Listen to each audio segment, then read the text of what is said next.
A sleek corporate tech facility, all glass, chrome, and humming machines. The walls are lined with large digital screens displaying complex data streams, schematics, and status indicators.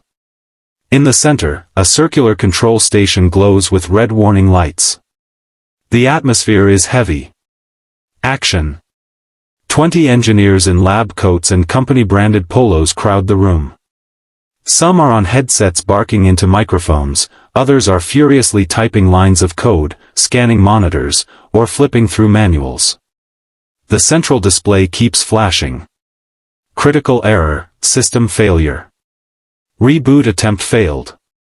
Beads of sweat form on a senior engineer's forehead as he mutters, "This doesn't make sense, it worked in the simulation." Another slams his laptop shut in frustration. "That's the 5th patch we've tried today. Still nothing." A younger engineer tries to speak up, "Maybe we need to start from the root algorithm again?" But he's cut off by a project lead pacing nearby. "We don't have time to start over. The client is flying in tomorrow." In the corner, a wall clock ticks loudly. Every second feels heavier than the last. An executive peers through the observation window above, clearly agitated. The pressure is unbearable. Months of work, millions in investment, and 2 product launches are riding on this system's success. And yet, with all their knowledge, their certifications, and their state-of-the-art tools, nothing is working. A tense silence falls as another attempt crashes the entire network interface. The room dims for a second. Someone exhales sharply. "We've tried everything." The unspoken truth settles in the air. 20 of the brightest minds in the building are stuck, and the clock is still ticking. Tone, professional embarrassment, rising panic, and quiet desperation. The loading dock of the same high-tech facility, utilitarian and quiet, with stacked crates, rolling carts, and a faint echo from the metallic walls. A few employees are walking back and forth with tools and coffee, barely paying attention to the arrival of yet another delivery. Action. A delivery truck backs into the bay with a gentle beep beep beep. The back door slides open, and out steps a calm, observant black delivery driver in a crisp uniform. He carries a medium-sized crate marked "Urgent," "Fragile Tech," and moves with a quiet confidence, scanning his surroundings as he walks. As he enters the hallway just outside the server room, a large wiring schematic is posted on the wall for quick reference. He pauses, brow furrowing slightly. Tilting his head, he studies it for a few moments while sipping from a reusable coffee cup he brought himself. Just then, a group of frustrated engineers passes by, deep in argument. Without raising his voice, the driver taps the diagram with a finger and says casually, "You know that power line shouldn't cross there, right? That'll cause a feedback loop." The engineers glance over. One laughs under his breath. "Appreciate the input."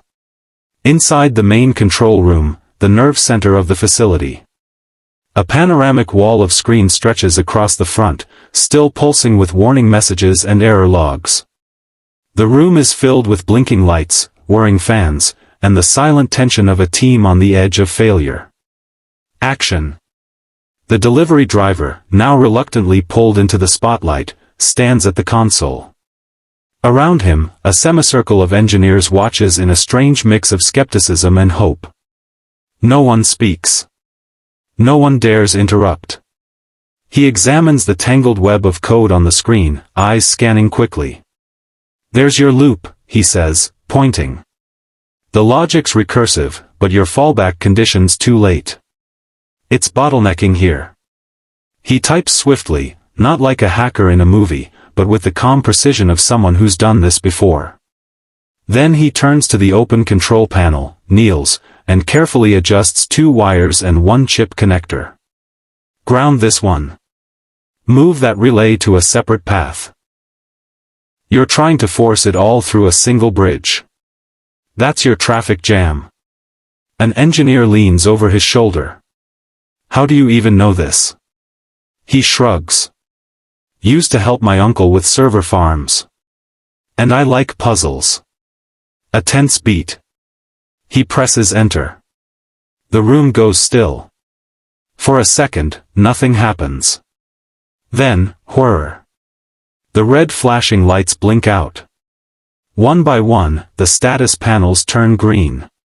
The system dashboard clears, then lights up. All systems operational. Silence. Then. Wait, that actually worked. An eruption of applause. Engineers cheer. Someone lets out a loud whoop. Even the executives watching from behind the glass clap in disbelief.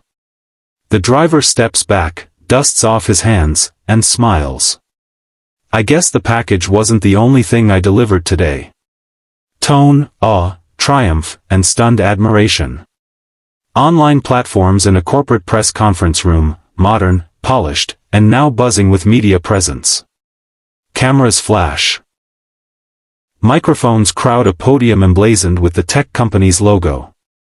On giant screens behind it, a clip plays on loop, the delivery driver calmly fixing the system while stunned engineers look on. Action. The moment goes viral within hours. A junior engineer had recorded the fix on their phone, and uploaded it with the caption. Delivery guy just solved what 20 engineers couldn't, $5 million project saved. It explodes across platforms. Twitter trends, hashtag smart is everywhere and hashtag problem solver. Tech blogs light up with headlines like Humble Hero saves multi-million-dollar launch. Credentials? Nah. This guy had insight. Memes, praise, and commentary pour in.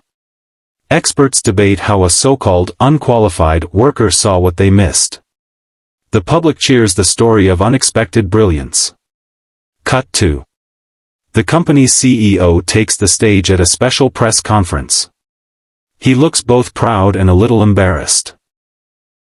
I want to personally thank the individual who reminded us that talent doesn't always come in a lab coat or with a degree, he says, gesturing.